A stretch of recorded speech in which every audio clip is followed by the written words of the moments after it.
चलिए आज बात करते हैं iOS एक्सेसिबिलिटी ट्रेड्स की। ये सिर्फ कुछ कोड की लाइनें नहीं हैं। समझिए ये वो तरीका है जिससे आपका ऐप हर किसी के लिए, मतलब हर किसी के लिए आसान और बेहतर बन जाता है। सोचिए जरा, स्क्रीन पर कुछ लिखा हुआ है। क्या उस पर टैप करने से कुछ होगा या ये बस पढ़ने के लिए है? अब सोचिए, अगर कोई स्क्रीन को देख नहीं सकता तो उसके लिए कितनी बड़ी कंफ्यूजन है ना? और इस वाले को देखिए, क्या ये ऑप्शन पहले से सिलेक्टेड है या फिर ये काम ही नहीं कर रहा? जब सही जानकारी नहीं मिलती तो एक सिंपल सा ऐप भी किसी भूल भुलैया की तरह लगने लगता है। और यहीं से असली मुश्किल शुरू होती है। जब हमें ये पता ही न चले कि किस चीज़ का क्या मतलब है, तो ऐप को इस्तेमाल करने का पूरा एक्सपीरियंस खराब हो जाता है। ये बिल्कुल वैसा ही है जैसे आपको किसी अनजान शहर में छोड़ दिया जाए, जहां किसी भी सड़क पर कोई साइन बोर्ड ही ना हो। तो सवाल ये है, इसका हल क्या है? अच्छी बात यह है कि इसका एक बहुत ही सिंपल और बहुत ही शानदार हल है, एक्सेसिबिलिटी ट्रेड्स। ये वो जरिया है जिससे डेवलपर्स अपने ऐप्स को एक आवाज देते हैं ताकि वो हर यूजर से ठीक से बात कर सकें। तो ये हैं क्या? चलिए थोड़ा और समझते हैं। देखिए, एक्सेसिबिलिटी ट्रेड्स असल में ये किसी भी यूआई एलिमेंट की पहचान बताते हैं। ये वॉइस ओवर जैसी टेक्नोलॉजी को समझाते हैं कि स्क्रीन पर जो चीज़ दिख रही है वो असल में है क्या और वो करेगी क्या। इसको ऐसे समझिए जैसे किसी सड़क पर ट्रैफिक सिग्नल लगे होते हैं। ये ट्रेड्स डिजिटल दुनिया के लिए वही सिग्नल हैं। ये यूज़र को बताते हैं कि आगे एक बटन है, एक लिंक है या फिर कोई हेडिंग है, जिससे नेविगेट करना बहुत ही आसान और स्मूथ हो जाता है।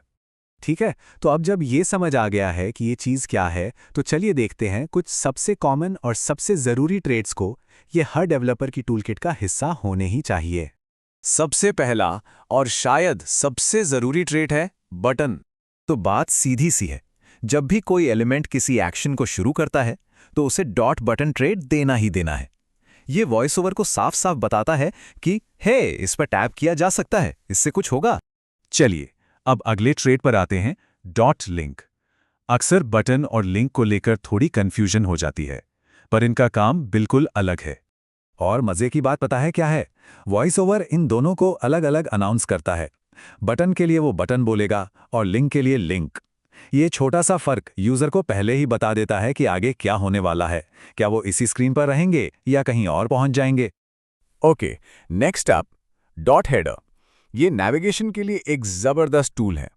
जब आप किसी टेक्स्ट को डॉट हेडर की तरह मार्क करते हैं तो वॉइस ओवर यूजर सीधे एक हेडिंग से दूसरी पर जंप कर सकते हैं। ये बिल्कुल वैसा है जैसे किसी किताब के चैप्टर्स के बीच फटाफट जंप करना। मतलब पूरी स्क्रीन को सुने बिना ही जरूरी जानकारी तक पहुंचना बहुत तेज हो जाता है। अब बात करते हैं सिलेक्टेड की, जो किसी भी एलिमेंट की करंट स्टेट यानी उसकी मौजूदा हालत के बारे में बताता है। सोचिए, ये बताना कितना जरूरी है कि कौन सा टैब अभी एक्टिव है या कौन सा फिल्टर चुना हुआ है। डॉट सिलेक्टेड ट्रेट यूजर को यही जरूरी फीडबैक देता है जिससे उन्हें पता चलता है कि सिस्टम में उनकी चॉइस क्या है। और हाँ, नॉट एनेबल्ड भी उतना ही जरूरी है। ये साफ साफ बताता है कि कोई एलिमेंट अभी काम नहीं कर रहा है।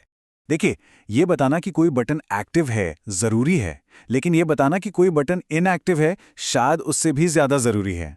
डॉट एनेबल ट्रेट यूजर को कंफ्यूजन से बचाता है और कहता है इसे अभी इस्तेमाल नहीं कर सकते, ताकि वो बार बार टैप करके अपना टाइम वेस्ट ना करें।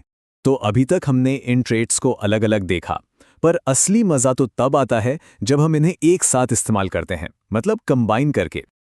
स्क्रीन पर जरा इस कोड को देखिए, बस एक छोटी सी लाइन है। यहां हम एक टैब को दो ट्रेड्स एक साथ दे रहे हैं, बटन और सिलेक्टेड। अब इसका मतलब क्या हुआ? वॉइस ओवर के लिए इसका मतलब बहुत साफ है। ये अब सिर्फ एक बटन नहीं है, ये एक ऐसा बटन है जो अभी चुना हुआ भी है। मतलब ये सिर्फ ये नहीं बता रहा कि ये क्या है, बल्कि ये भी बता रहा है कि इसकी स्टेट क्या है। एक साथ दो बातें। तो इन सब चीजों का मतलब असल फायदा क्या है? यूजर एक्सपीरियंस के लिए ये कितनी बड़ी बात है? चलिए इसे समझते हैं।